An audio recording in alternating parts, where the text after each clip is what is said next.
गुरु ग्रंथ साहिब जी की वाणी का अध्ययन करने से मुझे समझ आई है कि मनुष्य जोनि अनगिनत जोनियों में भटकने के पश्चात प्राप्त हुई है।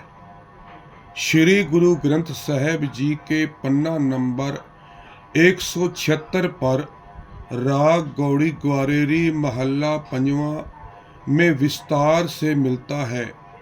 कई जन्म भये कीट पतंगा, कई जन्म गज मीन कुरंगा, कई जन्म पंखी सर्प होयो, कई जन्म हैवर वृक्ष जोयो।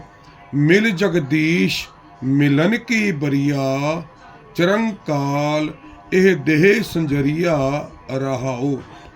कई जन्म सैल गिर करया, कई जन्म गर्भ हिर खरिया, कई जन्म साख कर उपाया, 184 चौन प्रमाया।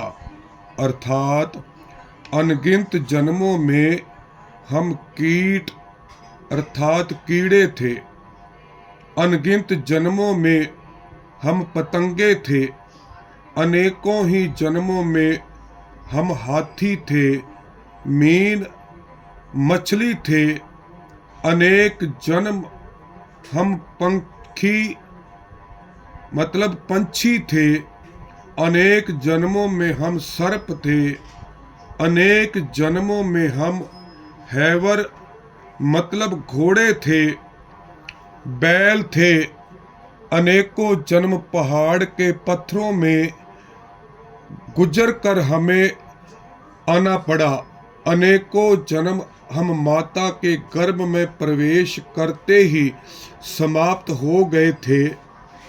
हम माता के गर्भ में जैसे ही प्रवेश किया, गर्भ हिर खरिया मतलब माता पिता का सुमेल हुआ, परंतु जीव की उत्पत्ति से पहले ही जीवन लीला समाप्त हो गई।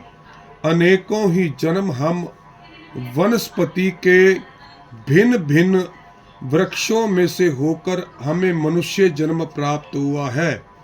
श्री गुरु ग्रंथ साहिब जी के प्रत्येक शब्द में सारांश मतलब रहाव की पंक्ति में होता है, जिसे हम सरल शब्दों में समझने के लिए सेंट्रल आइडिया केंद्रित पंक्ति भी कह सकते हैं। तो इस शब्द की केंद्रित पंक्ति है, मिल जगदीश मिलन की बरिया, चिरंकाल ए दे संजरिया रहाओ। मतलब मनुष्य का जीवन प्रभु परमात्मा को पाने का समझने का अवसर है और लंबी यात्रा के पश्चात ही ये जीवन हमें प्राप्त हुआ है। इसलिए प्रभु परमात्मा का स्मरण चिंतन करके अच्छा इंसान बनने का अवसर है। स्पष्ट है कि मनुष्य जन्म अनगिनत योनियों के पश्चात प्राप्त हुआ है, तो इस अमूल्य जीवन को जहरीले पदार्थों से स्नेह करके बर्बाद नहीं करना चाहिए, अपितु ईश्वर की संरचना से प्रेम करते हुए अच्छे और सच्चे इंसान बनने का यत्न करना चाहिए।